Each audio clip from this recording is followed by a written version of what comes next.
Welcome. You're tuned into Tangled Threads. If you're digging our content, hit the like button and subscribe.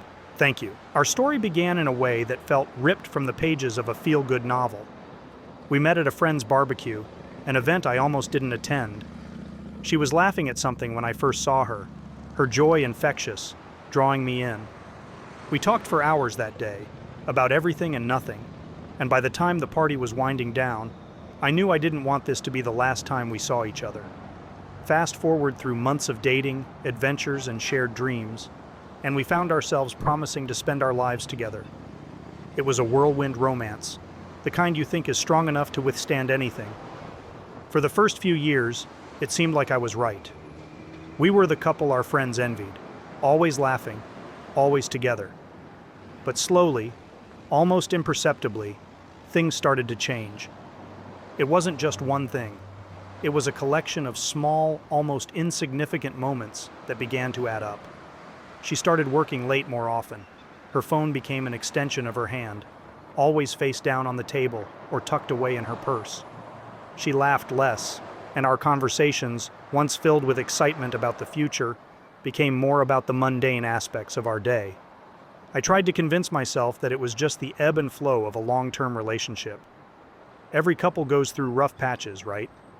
But the gnawing feeling in my stomach wouldn't go away. It was the little things that didn't make sense, like how she'd suddenly started taking different routes home from work, citing traffic that I never seemed to encounter. Her wardrobe underwent a transformation too, from casual and comfortable to meticulously chosen outfits for just another day at the office. Then came the day that changed everything. She was showing me photos from a work event on her phone, and a message notification flashed up from someone named Deli Guy. My heart skipped a beat, but I played it cool, laughing at something she said while my mind raced. Later, curiosity got the better of me. When she was in the shower, I did something I never thought I'd do. I snooped through her phone. The messages were like a gut punch, confirming my worst fears. They were planning meetups, sharing inside jokes, and the flirtation was undeniable. I was faced with a choice: confront her and cause a scene, or plan my next steps carefully. I chose the latter. I took screenshots of everything and sent them to myself. Then, I deleted the evidence from her phone. I needed to protect myself, to have proof of her infidelity if things got messy later on. After a week of carrying the weight of her betrayal in silence, I knew I had to face the storm that was brewing. The day I decided to confront her, my heart was pounding so loud I could barely hear my own thoughts. She walked in, tired from work, dropping her keys on the table like she always did. That normalcy stung, knowing everything was about to change. "Hey," I started, my voice steadier than I felt. "We need to talk." She looked at me, a flicker of concern crossing her face. "What's wrong?" I took a deep breath, my hands clenched in my pockets around the printed screenshots. "I know about Deli Guy," I said, the name tasting bitter on my tongue. For a moment, she just stared at me, her expression frozen. Then she sighed, a deep, weary sound that seemed to carry more weight than words. I don't know what to say," she admitted, looking down at her feet. "That's a start, I guess, but it's not enough. How long?" My voice was calm, but inside, I was a mess of anger and hurt. It wasn't planned. It just happened. She stumbled over her words, her voice barely above a whisper. "Just happened?" I echoed, disbelief and sarcasm lacing my tone. "You think something like this just happens?" "I'm sorry," she said, finally meeting my gaze. "I never meant to hurt you." The apology sounded sincere, but it was too little, too late. "Sorry doesn't fix this. I trusted you, and you were seeing someone else, planning to meet him, laughing at his jokes, while I was here, thinking we were happy." She reached out as if to touch my arm, but I stepped back. "I think it's best if we end this," I said, my decision clear. The conversation that followed was a blur of apologies, explanations, and pleas for forgiveness. But the damage was done. The trust we'd built over 4 years crumbled in a single conversation. I handed her the divorce papers the next day. Her moving back to her parents was a quiet affair.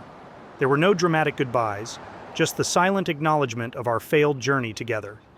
It was a painful chapter to close, but necessary for both of us to move on. The confrontation, as hard as it was, marked the beginning of healing, a painful yet crucial step towards finding peace and starting anew. Update. Navigating the aftermath of our split was like walking through a minefield, with each step carefully measured to avoid further damage. But the real test came when we found ourselves in court, a place I naively thought would offer some semblance of fairness and closure. Instead, it felt like I was fighting an uphill battle, not just against my soon-to-be ex-wife, but against a system that seemed predisposed against me. The judge overseeing our case was a stern figure who, for reasons beyond my comprehension, took a disliking to me from the start. Every plea I made, every piece of evidence I presented was scrutinized and often dismissed with a wave of his hand, while her claims seemed to be taken at face value. It was disheartening, to say the least, to stand there and feel like the outcome had been decided before we even walked in. Despite the judge's apparent bias, I held on to the hope that the truth and fairness would prevail. My lawyer, a seasoned professional with years of experience, assured me that we had a strong case, especially with the evidence of her infidelity and the fact that we had no children and relatively straightforward financial assets to divide. As the case dragged on, it felt like every ruling was a blow against me, each decision more unfair than the last. There were moments when I doubted everything, wondering if fighting for what I believed was right was even worth it.